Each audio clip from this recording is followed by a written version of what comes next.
right? It is setting up the webinar for custom streaming service. Does this go to my LinkedIn or the Clarity LinkedIn? Clarity. Damn it. It's also hooked up to David's, but he doesn't have. There's certain thresholds you need for LinkedIn live streaming, and I don't think the personal profiles are there. Bummer. So we would need more followers or something. I could try to link your account, see if it goes there. But Yeah, we should be live now. Oh, here we go.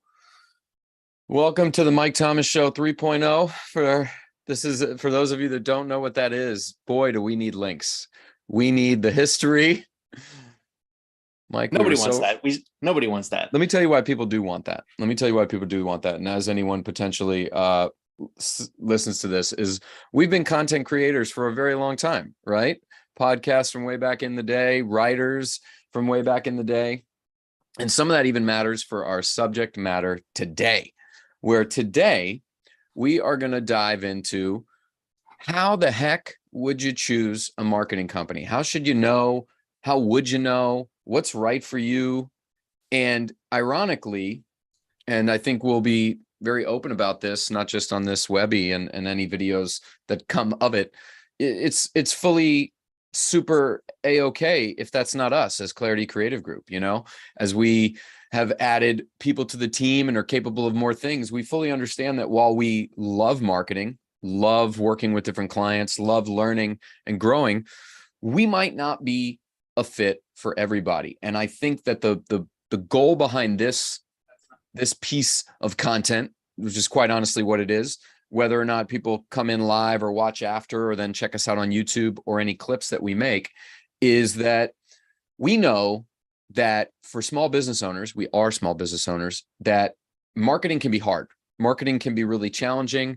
Everyone thinks about it and knows that it's supposed to happen or should happen. You want essentially a new market of people to know about your services or business, but how do you do it? And finding a marketing company can be really challenging, right? Because there's varieties all around the spectrum. There's huge agencies where you have to pay a retainer just to speak with them. There's small agencies like ours that's 12 people and can do a lot of different things, but don't niche necessarily. And then there's literally individuals. Like you could go on Fiverr, you can go on Upwork, you can go on places and find professional marketers. You can go on LinkedIn, you can find professional marketers that would help you with a thing. So I want to kind of cover the way we look at it and how to help people, right? And then Mike will poke and pepper if there's any questions that come up. Quite literally, some of them might just be from him. And he is a valuable team member who's changed the face of what Clarity is capable of by being on the team, right? And that's what's interesting about having a small agency. Backstory: Clarity started as originally like literally just David, and then David and myself, and we used to call it the David and Craig Show. And then Julie started helping rather quickly. And then we started employing different people, and all of a sudden we're at 12 people, and we can produce high quality video and amazing SEO optimized content and social strategy and all these cool things that only complicate matters for that person who's thinking, how do I choose a marketing company? What do I do? So I'll go from the top. Things you should look for in a marketing company: their philosophy. What are they about? What are they trying to achieve? That should be something that at least is on your radar if you're a small business owner or a medium or a big business, or trying to figure out what the heck it is that they could bring to the table. Like, what are they about? Most of them should have it on probably their website or somewhere where you could see, you know, what do they think? What are they trying to do? What kind of culture are they trying to build? Next to that, and maybe even a little more important, because I didn't put these in order, you know, what services do they offer? Are they a specialist in a specific thing? Like, I'll be honest, there's some marketing companies that just crush rocks on email marketing, for example. That's just, they are so good at it that you'd be better served if you knew that email was going to be your thing to go to them. But they can't help you a lick for social, for example. They just don't know how it works. And I want to put this out there. That's okay. And if you're a small business owner that was hoping or wondering that one agency is going to be absolutely expertise in everything, that's typically the humongous agencies that cost thousands of dollars just to speak with, because they've gotten so big that they have departments for everything. Whereas if you get that one marketer who might be epic at email, for example, they may not be epic at SEO. And the reason this stuff gets complicated is because marketing can be segmented into channels that way. And we'll get into that in a second. So you figured out, what are they about? What do I care about? Do I want my marketers to be about building their team, about going after a certain type of industry? You find out the services that your marketing company has, and then you want to look into clients they've worked with, right? Do they have any case studies on their website? Do they have anything on there that they could you can get a sense of, I could see myself in there. I could see myself benefiting from those services, right? And again, red flag, if you go to a marketing company's website, you can't find any of this information, right? Now, some of them are too cool for school, and they do that as part of the intake process where it's real nebulous, and then you have to give them your email just to get in. I mean, that's definitely a strategy. It's definitely a strategy, but you should know right out of the gate that if you can't find out anything about them, they might be so good. They might be too good at marketing. They might be on that next level, right? It's the Amex Black Card where it's just no information on it, just zero. That's the, if you know, you know. The I way, the IYK way, whatever it is. If you know, you know. And honestly, I'm going to say that's not a great fit for most people. So what we try to do here, and boy, did this take literally a dozen years to get to, is we try to figure out whether the person that's interested in marketing services is a do-it-yourselfer, a DIYer, because they're really engaged. And a lot of businesses in the beginning are like this. And some businesses in the second and third stage are like this too, where you have a very motivated individual, or the business is centered around the person and they're a do-it-yourselfer. We have a lot of ways to help do-it-yourselfers. We can give not just literally the strategies, but access to software, things we know and learn, where we can help a do-it-yourselfer really get a roadmap for where they're going, right? But that do-it-yourselfer is very different from the second level, which is what we call ready to go. Ready to go means you probably know that you're a little too busy to do it all yourself, and you know you need help. And where are we going, right? Ready to go. I know I need web support. I know I need my Google My Business going. I know I need whatever it may be. So if you're the type of person that knows you're already at that, like, gosh, I'm hitting the ceiling of amount of time I could spend, you're probably ready to go. Probably ready to go. Get going. And then the third level of what we try to figure out of where people are, we affectionately call it ready to grow, right? You might be by yourself. You might have a whole team already, but you're very growth oriented. And I want to give the caveat that growth can be very painful, by the way, as well. Growing is a good thing and exciting, but in business terms, that it brings in new wrinkles, right? There was a song from the late 90s, early 2000s, "Mo money, mo problems." That's real. That is real. As you grow your business, you have more customers, more things, you sell more stuff. That adds wrinkles of complexity, right? So as you're assessing, looking at a marketing company, figure out where you're at for your business, right? Are you the kind of person that's going to do it yourself? That's awesome. You may just need the tools in which to execute that. Are you the type of person that knows you're kind of bumping up against that and you're ready to go and get moving? Or do you know you need to hand it off and have a partner, a marketing partner, and you're ready to grow? It took us a dozen years to figure out that those are the business types that we here at Clarity can help the most. But even if we're not a good fit, because, for example, you need an email specialist, we're not that. We know how to do it, but we have even referred that kind of stuff out to someone who's very good in that vertical. Maybe you know that Facebook ads are going to be a game changer for you, because they can be. Well, we're Google ad experts over here. Yes. Have we run Facebook campaigns? Yeah. But we're not the absolute end all be all expert in it. And we will help you find that person that is, because that's the power when you find best fits for things across the marketing spectrum.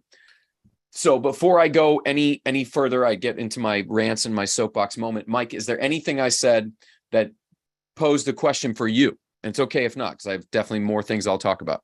No, and I have a couple of questions queued up, but before I jump in, I just want to let people know that we are taking questions. So if you're live on the webinar here, you can drop your question into the Q&A. And we do have these Zoom webinars going every single month. You could sign up to jump in and see it live, or you can watch it on LinkedIn, Facebook, and YouTube. And if you drop your questions on any of those platforms, I'll try and see it. And if we can, we'll answer those questions here live before we sign off. But I guess one question I have is, so we got those three levels, right? The DIY, ready to go, ready to grow. Is that based on company size or company sales, or purely the bandwidth of the company? Like, could somebody who is they've got a full-time job, they have a side hustle that they want to work on and want to invest time and effort in, but they don't have the physical hours to do it themselves? Would they be like, well, I want to go, but I don't have the time for it? If they had the financial backing for it, would they still be considered a ready to go? Or are they like, no, you're still so small that you are just a DIY level? No. You nailed it with the second half of the question. It's bandwidth based. It is not based on where you're at financially in the business. You could be at startup phase where you didn't even go live with it yet, but just know that you need help because you're trying to not do it all yourself. There's a personality type, and I like this. I'm very much like this. A do-it-yourselfer. I'm not that way around the house, oddly enough, but like in work stuff, I am that way. No, I'm not. I'm not handy at all. I literally had to have someone help me with a light switch and fluorescent lighting. Like, it's bad. But I realized I could have just turned it. I could have just went up there and turned it, but I didn't do that. Anyway, you're a homeowner, so you've probably fixed a lot of things on your own. Not electrical though. That's dangerous. It's dangerous. You nailed it. It's bandwidth based, because if you want something to get to somewhere, time is going to be the problem, right? So DIY is really meant for a person that's going to have the time, and the strategy we give that person and deliverables we give them, literally PDFs and things they get, is all under the caveat that they have time to execute that journey. If you already know that you only have 4 hours a week, for example, to build your business, DIY, I'm going to tell you right now, just doesn't make sense. And if you're trying to make something work with just that small amount of time, you probably should employ help, whether that's us or another agency. It'd be something, or like I said, a Fiverr and Upwork, a virtual assistant is a great step, right? Because you can control the hourly, and then they can do things for you on outreach and things like that. So it is definitely bandwidth based and not sales based, from understanding who you are and where you fit. Does that make sense? Absolutely. Yeah. Yeah. The other thing, you made a comment about, we specialize really well in Google ads. We do Facebook ads, but there are other companies out there that might do that better, or email marketing that they might do better. Can you, or should you, or is it just plain okay to have multiple marketing companies, or should you try to go and find the one company that fits like a glove? This is a bit of a personal feeling, but it's something because again, background in the hospitality industry and all the different jobs we did over the years and things. Aces in places is something I firmly believe in. And I'm openly saying that Clarity is not built to be your solution for everything marketing all over. Can we help you if you needed to do a billboard? Sure. Do we have a radio expert if we needed to do a radio ad? We sure do. But are we your Clear Channel outdoor vertical? No, heck no, we're not. And I think you're more powerful as a business person if you think of it like the Rolodex. Like, who do I go to for X? Not just Google Ads, for example, but we're very good at SEO. We're very good at custom dev, and we're very good at getting sites visibility. But to the point of Facebook or billboards or outdoor radio, TV, we can give guidance, but we are not going to be your best fit for that. And if it's something that or we even work with you and like, this is where it is. Some of our clients do use radio, by the way, very successfully. They use us for web though. And then we are in unison. When their radio ad goes to a certain page, we track that for sure. We use analytics and we use all the conversion data we can to track it, but it would be very short-sighted of us to not encourage and foster that. That's been a great growth. So that's my long-winded of like, more is better when they're experts. And if you find people that are good at a thing, I mean, that is for real. For example, social media should be very high on people's radar. We are not end all be all social media influencer marketing company. We can absolutely help.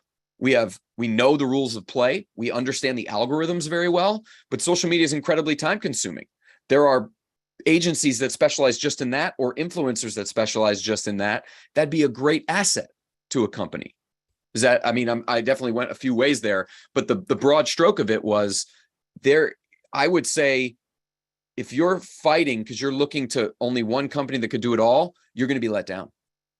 And to tie it back into your first point about philosophy and what's the company trying to achieve and bring to the table, I know that if a potential client were to sit down with us and tell you, I have another marketing company that handles XYZ, you're not going to feel threatened. You're going to say, great, how can Yeah. we help them? That's right. We have And clients like that. I mean, I know that's why you said that. and there are other marketing companies out there that might bristle at that. And that's one of those things that you want to look at too when you're doing the feelers to find the right marketing companies, is find those companies. If you need to have multiple marketing companies, find ones that'll work well with others. You nailed it. You nailed it. If they're going to get bristly, it means they're probably fearing that you're going to leave. Whereas we go the other way. We like to party with as many people as possible, right? We get along well with others. We've worked alongside other marketing companies, alongside contractors, alongside specialists across industry. I think that's power. That's networking. That's using your assets to best fit. While in marketing, there's so many different channels you can market to, whether that's email, social, paid, SEO, radio. There's so many, and social media it's almost silly to call that one channel, because every platform is technically a channel of the so much you could go into and do. That working alongside people, to us, is how this business works. And it wouldn't work if we couldn't take in that kind of feedback for me personally.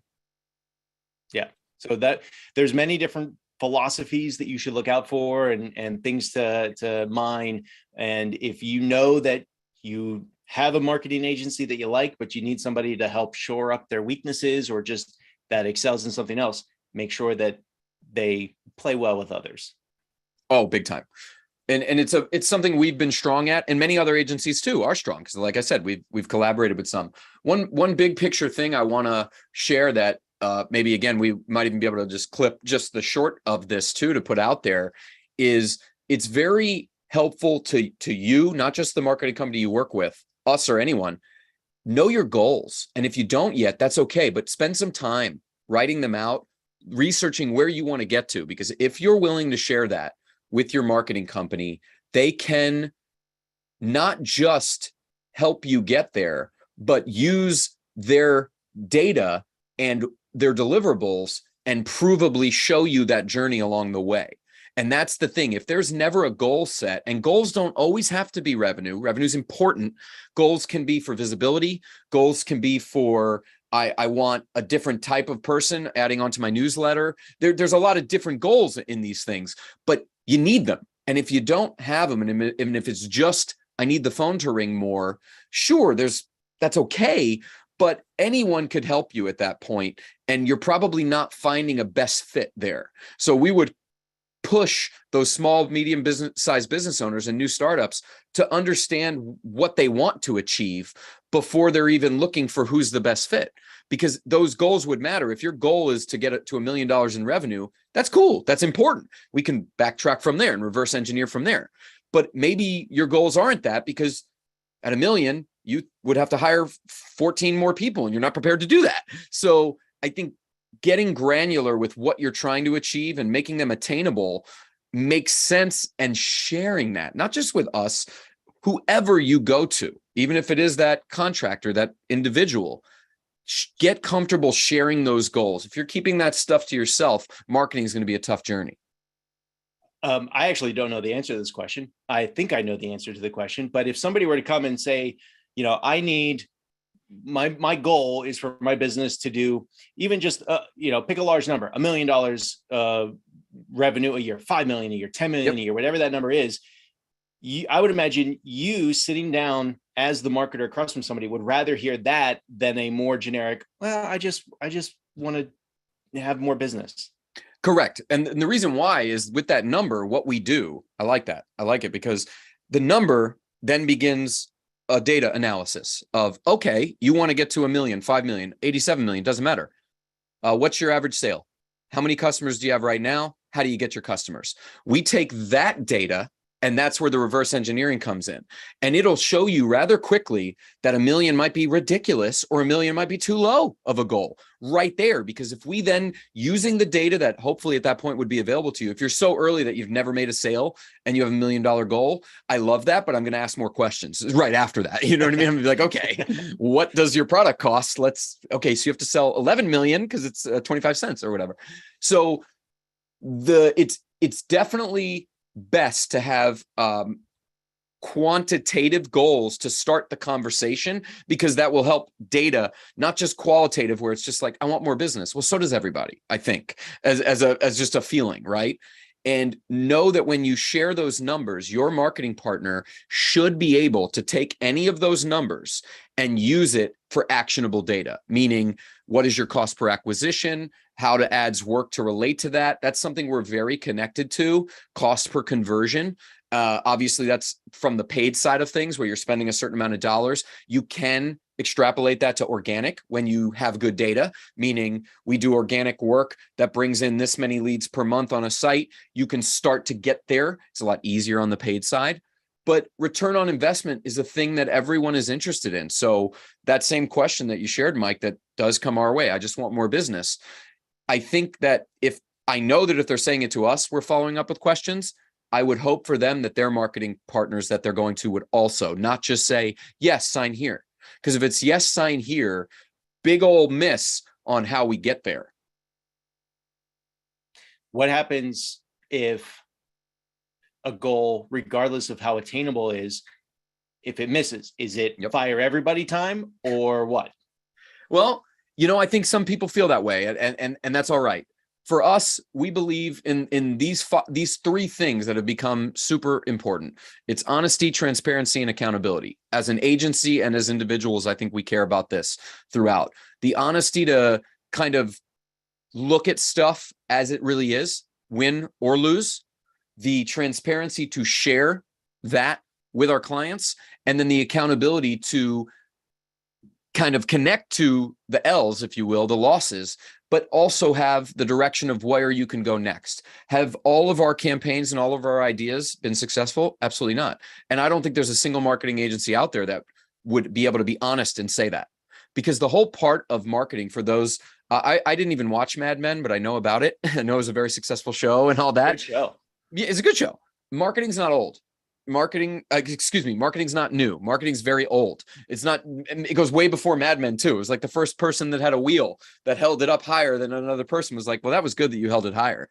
I should get on I should hold stuff higher. So it's not a new concept to be able to get things out there. It's just figuring out, is there a marketing partner for you that's going to browbeat you on that their idea is the idea and you have to do that? Or are they going to be able to work in unison with you to meet those goals, right? And then be honest with you when something does not work. And we're very in tune to that, because you're not going to have all wins. There's big brands like Coca-Cola and Pepsi that have had misses in marketing. There's big brands like Google that have put out a commercial that didn't work out. These are things that happen. And the difference is, on a small business scale, big businesses, yes, they can like fire an agency and get a new one. It's actually incredibly common.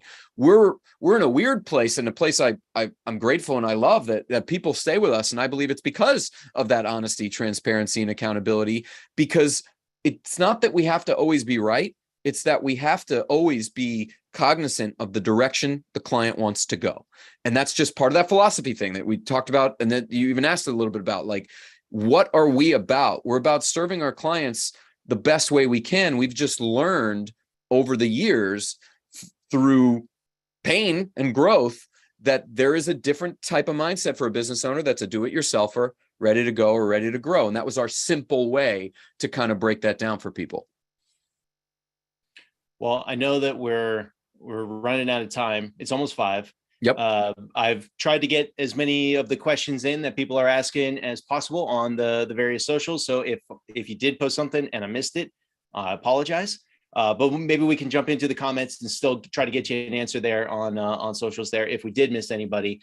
But Craig, I guess my last question would be, we've talked about some red flags. Yep. Are there any other red flags for marketing companies for a business out there looking for a marketing company that they maybe they don't see case studies, or the person doesn't seem like they want to work with other marketing agencies. Those are the potential red flags. What are some other red flags that you think of? Yeah. People I think might look out for.